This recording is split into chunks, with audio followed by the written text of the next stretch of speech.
जो माने ये ऐसा है कि आज विषय भी वही देते हैं और वही सब कुछ बिंदु बना करके देते हैं, केवल हम अनुवाद जैसे संकलन करके दे देते हैं।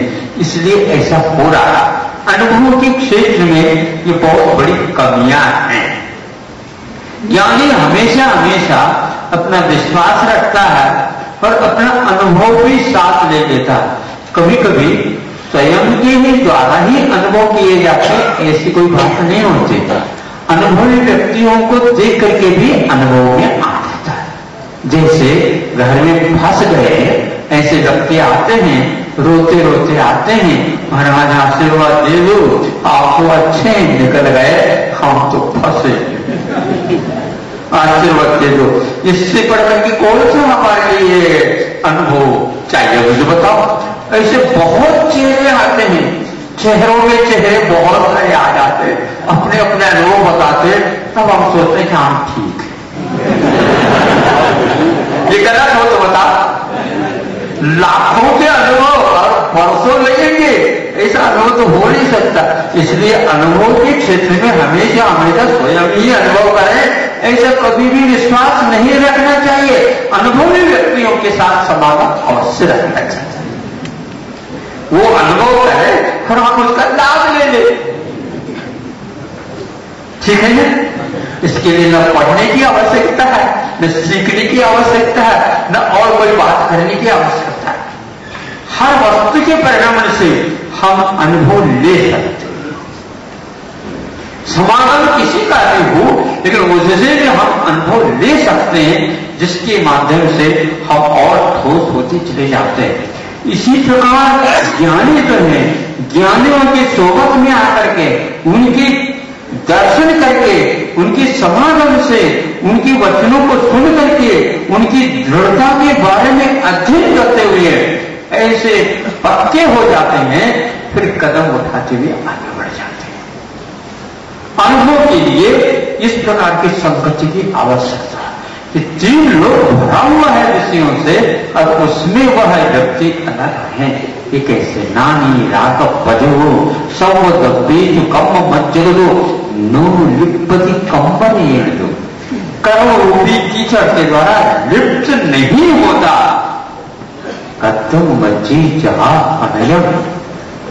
कदम में कीच में वह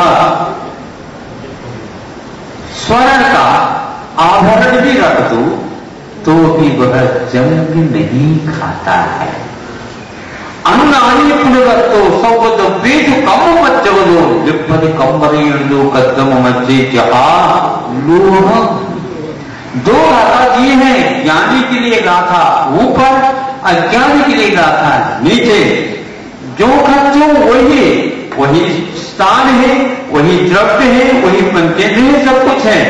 एक के लिए उदाहरण स्वर्ण का और दूसरे के लिए उदाहरण लोह के पिंड का। एक ज्ञानी है और एक अज्ञानी है। अज्ञानी का ज्ञान का अभाव नहीं, उसके पास भी ज्ञान है, लेकिन प्रभावित वह उस कीचड़ से हो जाता है। कितना अच्छा होता है। कीचड़ में रह करके भी स्वर्ण उस कीचड़ से बंधता नहीं, जंग नहीं खाता।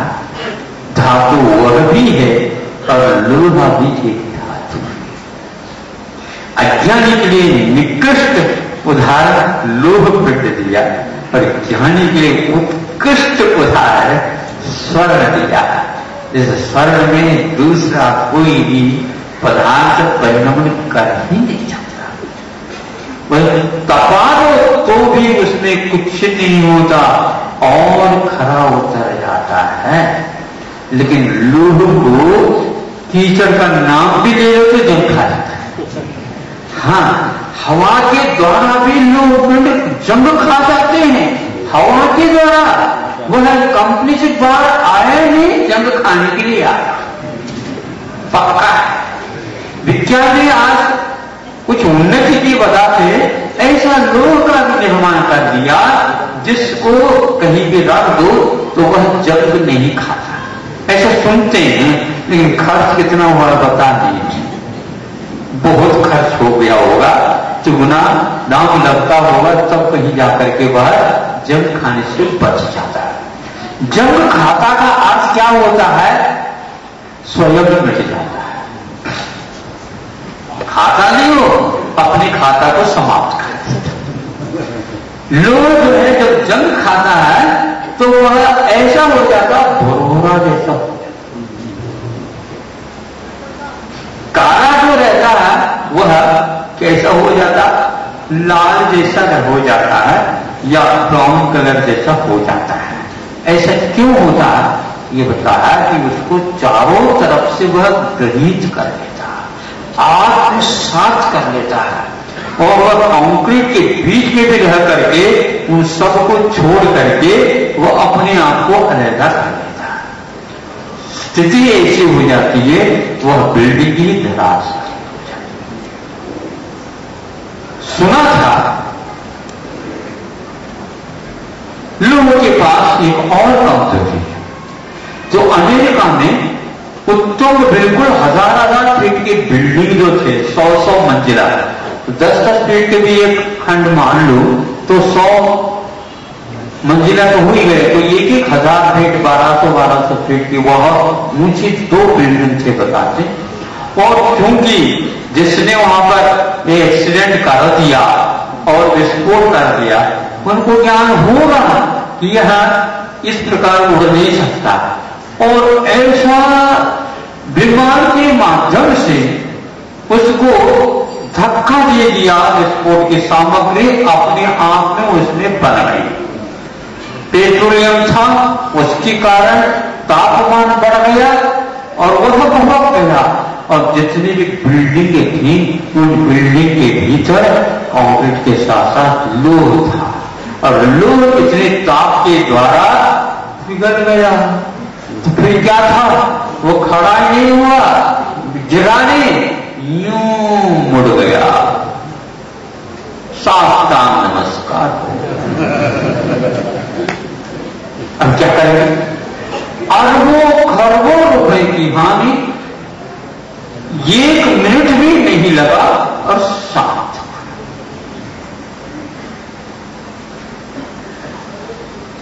लेकिन यदि पत्थर का हो जाता तो यह स्थिति शायद नहीं आ पाती। अब देखो, एक स्थान पर उसने एक्सीडेंट कराया तो अपने आप ही बीच यदि एक्सीडेंट हो जाए, ऊपर का अपने आप ही नीचे आ जाने वाला है, तो अपने आप नीचे आ गया। लोग इस प्रकार अग्नि को भी आत्मसात कर लेता है, वो पिघल जाता है, और इधर हवा पानी को भी शांत कर लेता है, तो वह जंग खा जाता है। बहुत जल्दी ये खराबी आ जाती है। ज्ञान का स्वभाव आत्मा के पास है, लेकिन पंचेंद्रिय विषयों को देखते ही वो पिघल जाता है। कैसा पिघल जाता है पता नहीं, और वह गल जाता है। दुनिया के सब उपदेश सुनाओ फिर भी वह नहीं जा सकता। पंचेंद्रियों के जो दास बना हुआ वह ज्ञानी नहीं हो सकता, इसे स्पष्ट हो जाता है। क्योंकि पंचेंद्र के विषय उसके लिए सर्वस्व जैसे नजर आते हैं, तो वह व्यक्ति अपने ज्ञान पने को भूल जाता है। जो नहीं भूलता, कितनी भी ढेर सारी उनके ऊपर रख दो, उसको कुछ भी नहीं होने वाला। कोई भी बच्चों को कोई भी वो चीज जो मान लो खाने की है, किसी के हाथ में वो दे दिया, देखने में वो अच्छा लगता है, लेकिन 2 प्रकार के देखे जाते हैं। कैसे 2 प्रकार से देखे जाते हैं? एक आंखों के द्वारा भी देखा जाता है और एक जिह्वा के द्वारा भी स्वाद लेकर के देखा जाता है। कैसा लगा तो कहता आंखों से देखने में तो बहुत अच्छा, फिर अच्छे हाथ में रखो। नहीं क्यों कह रहे हो? ये देखने योग्य भी है, लेकिन उससे ज्यादा अधिक स्वाद नहीं होगी। जो दास रहेगा वो छोड़ नहीं सकेगा उसको। इसलिए सर्वप्रथम ज्ञानी को कहा गया पंचेंद्रिय का विजय पहले प्राप्त कर लो। पंचेंद्रिय के विजय प्राप्त किए बिना किए तीन लोक में आत्मानुभूति के विषय में आप कदम उठा नहीं सकते। अनुभव में जो आत्मा आएगी नहीं। रूप रस गंध स्पर्श से भरा हुआ यह जगत यही आता रहता है। परवश होकर के भले उसका आस्वादन न ले, किंतु भीतर से मन के द्वारा तो आस्वादन चलता रहता है। हाँ, ये पक्षी बात है। अब ज्ञान में ऐसी धारणा आ जाती है कि नहीं, यह मेरे लिए अभिशाप है और ये मेरे लिए सुख के कारण हो भी नहीं सकते। मेरे सुख का कारण तो दूसरा है, उसको तो मैं 24 घंटा स्वाद लेता रहता हूं।